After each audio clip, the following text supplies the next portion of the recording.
Samantala, 2 araw na lang bago ang araw ng mga puso, pero meron ding selebrasyon ng Valentine's Day ang mga kadete sa loob ng Philippine National Police Academy. Alamin natin ang ulat mula kay Bianca Piedad.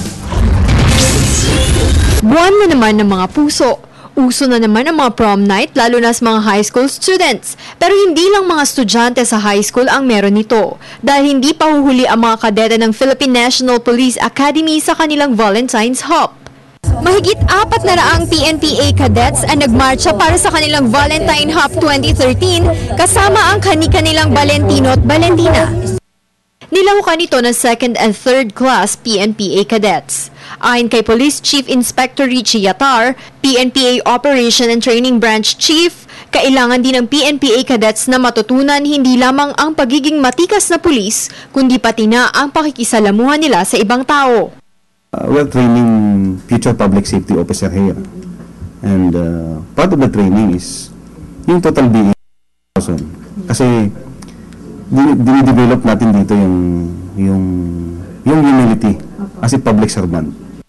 Ang Valentine's Hop ay 7 taon nang ginaganap sa PNPA.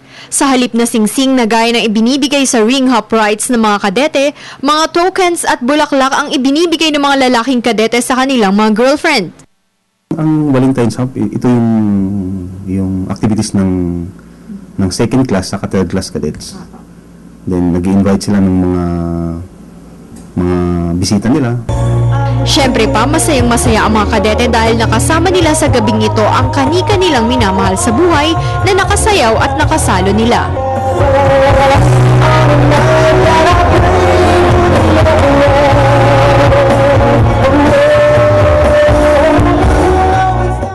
One way of ipakita rin sa mga tao na although nasa loob kami, yung buhay namin, yung parang natural din po.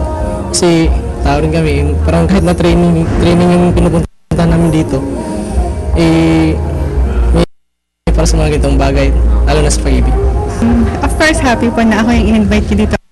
Nagpapasalamat man dahil nasa piling nila ang kanilang mga mahal sa buhay, naroon pa rin daw ang pagsunod sa mga alituntunin ng isang PNPA cadet.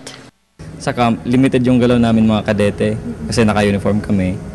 Hindi kami, may mga do's and don'ts sa amin na once na nakasuot kami ng uniform, bound kami sa regulation, public display of affection, bawal kami mag-show ng talagang i-show namin yung kung mahal namin yung kasama namin, kissing, ganyan, o kaya hugging, bawal sa amin yon.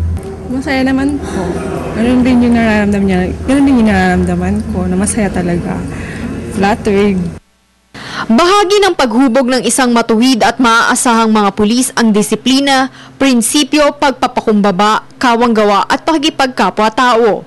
Bawat pagsasanay ng mga kadete sa loob ng akademiya ay kasabay ng adhikaing lahat sila ay lalabas. Dala ang gabay tungo sa isang tama at tapat na serbisyo publiko. Para sa Telebisyon ng Bayan, Bianca Piedad.